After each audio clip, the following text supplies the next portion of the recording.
ఈ ఫోటోను చూస్తే మీరు ఖచ్చితంగా నమ్మలేరు. ఇది ఎప్పుడు తీసారో తెలిస్తే ఖచ్చితంగా షాక్ అవుతారు. ఒక చిన్న బేబీ తాడు కట్టిన బాస్కెట్ బాల్ లా ఒక బిల్డింగ్ విండోకి వేలాడుతూ ఉంటే మీకేమనిపిస్తుంది?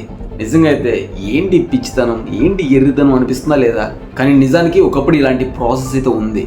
ఎస్, ఇది నిజంగా ఉంది. దీనినే హెల్త్ కేర్ టెక్నిక్ అంటారు. ఇది 1920లో అమెరికాలో వాడిన ఒక పద్ధతి. ఇక్కడ కనిపించే వాటిని బేబీ కేజెస్ అంటారు. ఈ బేబీ కేజెస్ అంటే ఒక వైర్ మోషన్ కేస్ విండోకి వేలాడేలా అమర్చేవారు. ఆ అమర్చిన దాని లోపల ఒక చిన్న బిడ్డనైతే పడుకోబెట్టేవారు.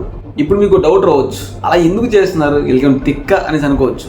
కానీ అలా ఎందుకు చేసేవాళ్ళు అంటే న్యాచురల్ ఎయిర్, ఫ్రెష్ ఎయిర్ కావాలన్న నమ్మకంతో అప్పట్లో అలా అయితే చేసేవాళ్ళు.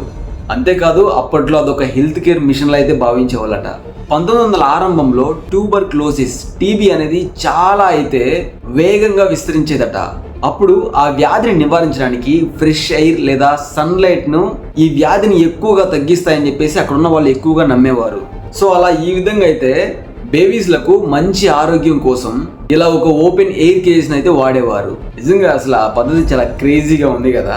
కొన్ని ప్రపంచ యుద్ధాలు మొదలయ్యాక ఈ విమాన దాడుల భయంతో అయితే ఈ పద్ధతిని అయితే మానేశారు అప్పుడు. అంతేకాకుండా కార్ ట్రాఫిక్ భారీగా పెరగడం, భద్రతా సమస్యలు ఎక్కువగా రావడంతో ఈ బేబీ కేజ్లను 1950 తర్వాత దీని యొక్క వాడకాన్ని పూర్తిగా తగ్గించేశారు. మనం ఇప్పుడు వినే నవేడేస్ బేబీ మానిటర్లు ఆర్ ఇండోర్ నర్సరీలు ఇవన్నీ కూడా వాటిని బేస్ చేసుకుని వచ్చినవే. కానీ ఎంతైనా అప్పట్లో ఆ విండోకి వేలాడే బిడ్డ అనే దాన్ని చూస్తే కొంచెం విచిత్రంగానే ఉంటుంది. దానికి సంబంధించింది మీరేమంటారు కింద కామెంట్ బాక్స్లో కామెంట్ చేయండి మీ అభిప్రాయాన్ని.